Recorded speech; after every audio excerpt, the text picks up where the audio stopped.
नमस्कार, मैं हूं सुष्मिता सिंह यादव और आप देख रहे हैं आपके दिला।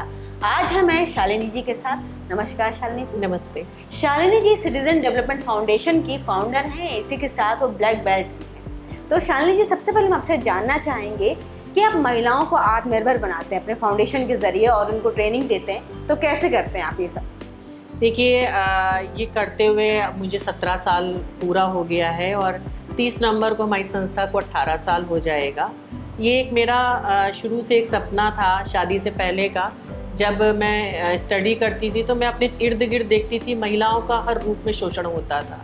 तो तभी से एक फीलिंग्स आने लगी कि लाइफ में मुझे कुछ करना है और जब मैं औरों के लिए करूँगी तो मैं खुद भी अपने लिए कर पाऊँगी। तो मैंने इस सोच के साथ चली और मेरी जब शादी हुई तो किस्मत अच्छी थी, फैमिली अच्छी मिली, हस्बैंड सपोर्टिंग मिले, तो आज इस बल पे यहाँ कर पा रही हूँ। बट चैलेंज बहुत रहे 17 सालों में और हस्बैंड के सपोर्ट से और फैमिली के सपोर्ट से आज मैं यहाँ कर पाई और अपनी अंदर की जो औरत है उसको मुझे जगाने का मौका मिला। सबसे बड़ी बात ये है। और जब पहली बार हम लोग ने काम शुरू किया तो हम लोगों ने गांव क्षेत्र से शुरू किया था 17 साल पहले। जब वहाँ गए तो वहाँ की स्थितियाँ ये थी कि गांव में तो दूर दूर तक योजना पहुँच ही नहीं पाती। वो लोग हर चीज़ से वंचित, पानी के लिए परेशानी, घर में खाने को नहीं है, ट्रेनिंग तो दूर की बात थी। तब हम लोगों ने पहला प्रोजेक्ट नाबार्ड के साथ किया था और हम लोगों ने 10 से 20 महिलाओं के समूह बनाए थे। समूह बनाने के बाद उनको पहले ट्रेनिंग हम लोगों ने सिलाई की दी और वो आंगनबाड़ी में दी गई थी। आंगनबाड़ी क्योंकि एक निःशुल्क जगह होती है जहाँ पर हमारी संस्था को भी फ्री जगह मिली, वहाँ की सुपरवाइज़र से बात करके वो महिलाएं भी आराम से आ सकती थी। हमें ये देखना था कि क्या गांव की महिलाएं उस जगह पर आ सकती हैं, तो वो पैदल वहाँ चल के आ सकती थी। उन्हें ट्रेनिंग दी गई। ट्रेनिंग देने के बाद उन्हें हम लोगों ने झंडे का काम पहले दिया। धीरे धीरे उन्हें झंडे से फिर उन्हें और थोड़ा प्रोफेशनली ट्रेनिंग दी गई, सेंटर्स बनाए गए। सेंटर बनाने के बाद आज करीबन लखनऊ में हमारे 7 से 8 सेंटर हैं जो government of India, central government से जुड़े हुए हैं, जिसमें food processing, textile, beauty, wellness और आपका क्या नाम है, ये काउडंग पे ट्रेनिंग दी जाती है। तो शालिनी जी, ये बताइए कि पहले के टाइम में और अभी के टाइम में क्या परिवर्तन आया है महिलाओं को लेकर, महिलाओं की प्रगति को लेकर? बहुत ज़्यादा आया है। अब मेरी संस्था से इस वक्त लखनऊ में कम से कम 10 से 20 हज़ार महिलाएं हमसे जुड़ी हुई हैं इन 17 सालों में। और इसके अलावा 75 ज़िले हमारे पूरे यूपी में हैं। 18 ज़िलों में हमारा काम चल रहा है इस पे। और कनेक्टिविटी इतनी ज़्यादा है कि हर साल हमारी संस्था से 1 से 1.5 हज़ार महिलाएं कनेक्ट होती हैं, चाहे वो रोज़गार के रूप में जुड़ें, चाहे वो किसी भी हेल्पिंग के रूप में हमसे जुड़ें, किसी भी भारत सरकारी योजना के रूप में जुड़े, किसी भी तरह की कनेक्टिविटी से महिला टू महिला हमसे जुड़ी ही रही हैं।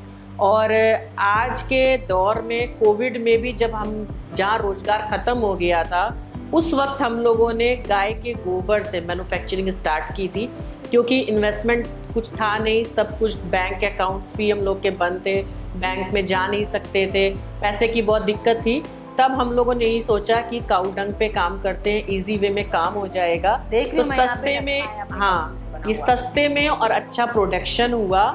और उसी साल सन 2020 में 1 लाख दिए नगर निगम द्वारा घाट पे जलाए गए थे और 1.5 लाख दिए पब्लिक तक पहुंचाए गए थे, जिसके लिए हमें नगर निगम ने कान्हा उपवन में पूरा सेटअप लगा के दिया है। और अब उनसे हमारा एक टाई अप है। जितना भी प्रोडक्शन हमारे लखनऊ के समूह करते हैं वो सारा हमसे नगर निगम खरीदती है, लखनऊ नगर निगम। ये सारे विधायक, मंत्री, पार्षद और डोर टू डोर महिलाएं या जो ऑर्डर्स करते हैं वो जाता है, प्लस 1 लाख दिए घाट पे जलते। इसी के साथ ही में हमसे कानपुर नगर निगम ने भी कनेक्ट किया, वहाँ पर भी कान्हा गौशाला में हमारा पूरा सेटअप लगा है, वहाँ भी समूह की महिलाएं काम करती हैं। और वहाँ भी 1 लाख दिया है शहीदों के नाम, 1 दिया शहीदों के नाम, 3 साल से जल रहा है। बहुत अच्छी बात। और अभी लास्ट ईयर हमें अभी हफ्ता भर पहले इलाहाबाद बुलवाया गया, प्रयागराज 2025 में कुंभ मेला लग रहा है जी। तो जितने भी दूध वाले सिटी में रहते हैं उनको नगर निगम द्वारा शहर से बाहर कैटल कॉलोनी बना के दी जा रही है, जहाँ उनके पशु रहेंगे और हमारी संस्था द्वारा उनके गोबर से प्रोटेक्शन होएगा, रिलायंस से उनका कनेक्टिविटी की गई ताकि सीएनजी गैस में उनकी गोबर जाए और साथ ही दूध डेयरी खोली जाएगी, जिससे वो दूध से पनीर और दही सब बन के पब्लिक में जाएगा। इतने सारी चीजें आगे होंगी तो महिलाओं को भी रोजगार मिलेगा फिर। महिलाओं को पूर्ण रूप से, क्योंकि उनके भी समूह बना करके उनको ही रोजगार दिया जा रहा है। तो गाय के गोबर से जो आप लोग दिए बनाते हैं, तो दिवाली और नवरात्रि आ रही तो उसके लिए क्या तैयारी है आपके पास? देखिए, हम लोग ऐसे तो काऊ डंग्स के करीबन 17 से 18 प्रोडक्ट बना रहे हैं। जैसे मंदिरों से जो फूल निकलते हैं जी। उनसे हम लोग धूप बत्ती बनाते हैं, क्योंकि बाजार में जो धूप बत्तियां हैं वो कोयले से बनती हैं, जो कार्बन डाइऑक्साइड जनरेट करती हैं। इनकी यूनिटी ये रहती है कि एक तो ये वास्तु के हिसाब से बिल्कुल सही है, जो फूल हम चढ़ा रहे हैं उसी फूल का यूज़ हो रहा है, ये ऑक्सीजन जनरेट करती है, और जैसे अस्थमा प्रॉब्लम या किसी को होती है वो इनमें नहीं, आपको सुकून ही मिलेगा। दूसरी बात ये, हम लोग अगरबत्ती मैन्युफैक्चरिंग कर रहे हैं, साथ में काउडंक मूर्ति हैं, दिए हैं, खिलौने हैं। ये सब ऐसी चीज़ें हैं कि ये वेस्टेज नहीं, आप अगले दिन आप इनको गमले में डालेंगे, पानी में प्रवाह करेंगे तो पानी भी गंदा नहीं होगा, और गमले में जाएगा तो एक खाद बन जाएगा।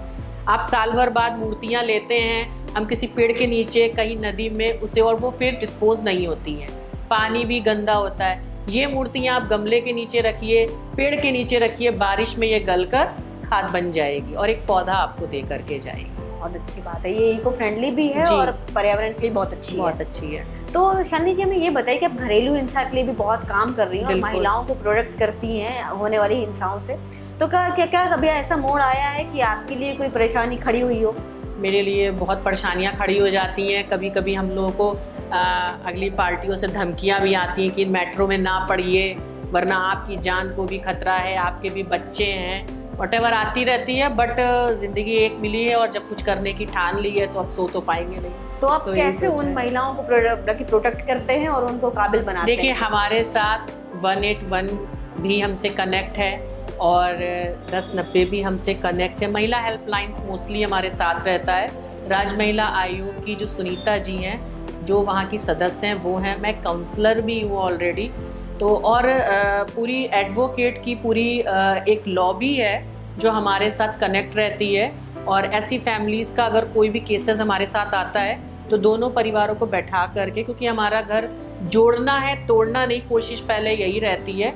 और मेरा मेन मुद्दा यही है, अगर एक महिला आत्मनिर्भर होएगी, खुद अपने पैर पे स्टैंड करेगी, तो शायद उसकी लड़ाई आधे से ज़्यादा खुद आसान हो जाती है।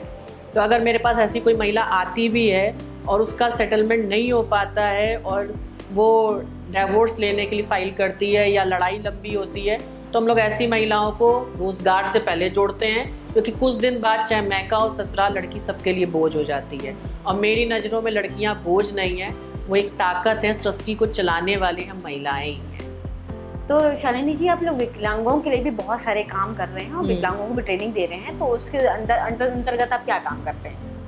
देखिए, रोज़गार तो जैसे हम लोगों ने एक काम ये ज़रूर किया है कि जितनी भी हम लोग हैंडीकैप लोगों को देते हैं, विकलांग लोगों को ट्रेनिंग, उनके लिए हम लोगों ने जैसे आपका वी मार्ट हो गया, आपका रिलायंस का हो गया, आपका जितने भी स्टोर हैं या और जितने भी शॉपिंग मॉल्स हैं, इनमें हम लोगों ने एक टारगेट दिया है कि यहाँ पर हमारे 1 या 2 विकलांग को ये जॉब देंगे। आप इन सेंटर्स पे जाके देख सकते हैं, आपको 1-2 लोग विकलांग जॉब करते दिखी जाएंगे।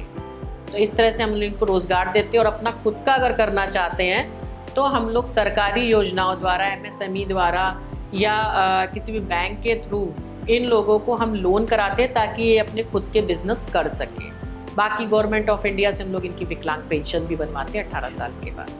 हर 3 साल पे महिलाओं की शादी करवाती हैं, जो लोग जिनके घर वाले उतने काबिल नहीं, फाइनेंशियली भी जो लोग वीक हैं, उनकी आप शादी कराते हैं। तो कैसे आपको पता चलता है कि इन लोगों को ज़रूरत है, या फिर कैसे आप लोग अप्रोच करते हो? देखिए, इसके लिए अप्रोच तो महिलाओं से ही होती है। हमारे इर्द गिर्द मोस्टली महिलाएं हैं, तो जब ऐसा होता है और मालूम भी है महिलाओं को, तो जैसे किसी को भी शादी करनी होती है तो वो पूछते हैं कि भाई हमारे जानने में कोई गरीब परिवार है, वो शादी के लिए ढूंढ रहे हैं, उनको पैसे के लिए प्रॉब्लम्स है, तो हम लोग बता देते हैं उनको कि भाई इस सन में या इतने महीने बाद हम शादी का करने जा रहे हैं, सामूहिक विवाह। और अगर आप करना चाहते हैं तो निःशुल्क रजिस्ट्रेशन है, जो कि अभी हम नवंबर में सन 2023 में भी कराने जा रहे हैं। इस वक्त हमारे यहाँ रजिस्ट्रेशन खुले हुए हैं जिसमें माता पिता का लड़की पक्ष और लड़के पक्ष, वर और वधू दोनों पक्षों के हमको आधार कार्ड चाहिए, और लड़का और लड़की का भी आधार कार्ड चाहिए, और लड़की का हमको वो चाहिए क्या नाम है, बैंक का, ताकि महिलाओं के लिए बहुत अच्छी पहल है। जैसा कि आप सब लोग देख रहे हैं सिटीजन डेवलपमेंट फाउंडेशन किस तरीके से महिलाओं को हर एक तरीके से, हर एक रूप से सशक्त बना रहा है और उनको एम्पावर कर रहा है। तो ऐसी बहुत सारी फाउंडेशंस हैं जो यहाँ पे काम कर रही है, पर जो सिटीजन डेवलपमेंट फाउंडेशन है वो महिलाओं को पूरी तरीके से परिपूर्ण कर रहा है। तो ये तो हो गई काम की बात, मगर हर एक महिला का एक फन लविंग मूड भी होता है। तो जानते हैं शालिनी जी से कि शालिनी जी को कौन सी मूवी पसंद है? हम आपकी फेवरेट मूवी तो आज तक मैंने ध्यान नहीं दी, बट मुझे साउथ की मूवीज़ बहुत अच्छी लगती हैं, क्योंकि उनमें एंटरटेनमेंट के साथ थ्रिलर भी होता है, फाइटिंग भी होती है, मस्त मूवी लगती है मुझे तो।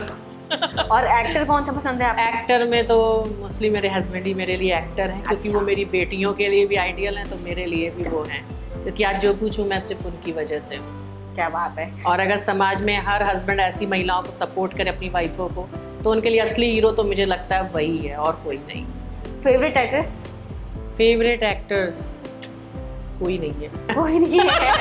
हीरोइन आपको कोई पसंद ध्यान नहीं दिया, सभी ठीक लगती हैं, और अभी तो मैं देखती ही नहीं हूँ, तो मुझे पता ही नहीं इस वक्त कौन चल रहे हैं। फेवरेट डेस्टिनेशन है कौन सी ऐसी जगह है जहाँ पे आप जाना चाहती हैं घूमने के लिए?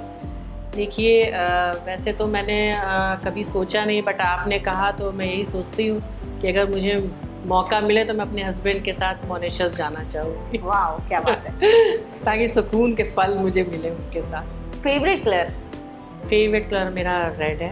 अच्छा, और ऐसी कोई ऐसी खूबी आपके अंदर, कोई हॉबी जो आप मतलब दर्शकों को बताना चाहते हैं कि आपके अंदर ये भी गुण है? देखिए मेरे अंदर जो चीज़ें हैं, हर यूनिक चीज़ पे काम करना। अच्छा। मुझे थोड़ा सा हटके काम करना अच्छा लगता है, कि मैं ऐसी चीज़ दुनिया में दे जाऊं जो मेरे आज रहने के बाद मैं जब नहीं रहूं तब भी रहे। और मैं यही चाहत है कि लोग, देखिए मरने के बाद फ़ोटो तो सब 4 दिन लगाते हैं, लेकिन अगर लोगों के दिलों में मैं रह जाऊंगी तो मैं हमेशा ज़िंदा रहूँगी। इसलिए मैं चाहती हूँ ऐसा काम करूँ कि लोगों के दिलों में ज़िंदा रहूँ, तस्वीर में नहीं। फेवरेट सिंगर आपका कौन सा है? फेवरेट सिंगर मेरे शान हैं। शान मुझे बहुत अच्छे लगते हैं, उनकी मतलब एक एक सॉन्ग इतने बढ़िया लगते हैं। हम तो 2 लाइन गुनगुनाइए, कोई गाने हैं? मुझे याद है 3 इडियट जब मैंने देखी थी घर पे, तो मुझे वो गाना बहुत अच्छा लगा था। एक गाना था, बहती हवा सा था वो, उड़ती पतंग सा था वो, ढूंढो उसे वो कहाँ गया। शालिनी जी, अदीरा के लिए कोई खास मैसेज? अदीरा तो मुझे लगता है ये मैगज़ीन बनी ही महिलाओं के लिए है, क्योंकि जिस तरह से ये महिलाओं के लिए कवर कर रही है महिलाओं को, और ऐसी महिलाओं को कर रही है जो बड़े स्तर पे नहीं, छोटे स्तर पे भी काम कर रही हैं, या अपने दिलों में ख्वाहिश रखती हैं बड़े से पंख फैला करके उड़ने को। अगर अदीरा वहाँ तक पहुँच रही है, यानी ये वाकई में काम कर रही है। ये एक बहुत बड़ा मैसेज है, और मेरा तो ये मानना है कि जितना ज़्यादा हो सके अदीरा से लोग जुड़ें, और ख़ास करके वुमेन एम्पावरमेंट में अदीरा का एक बहुत बड़ा सहयोग है। तो आज हमने बात करी शालिनी जी से, जिनसे हमें बहुत सारी जानकारियाँ मिली। धन्यवाद शालिनी जी हमारे साथ जुड़ने के लिए। तो ऐसे नस्लों को जानने के लिए देखते रहिए आपके अदीरा, और हमारे चैनल को सब्सक्राइब करना ना भूलें। धन्यवाद।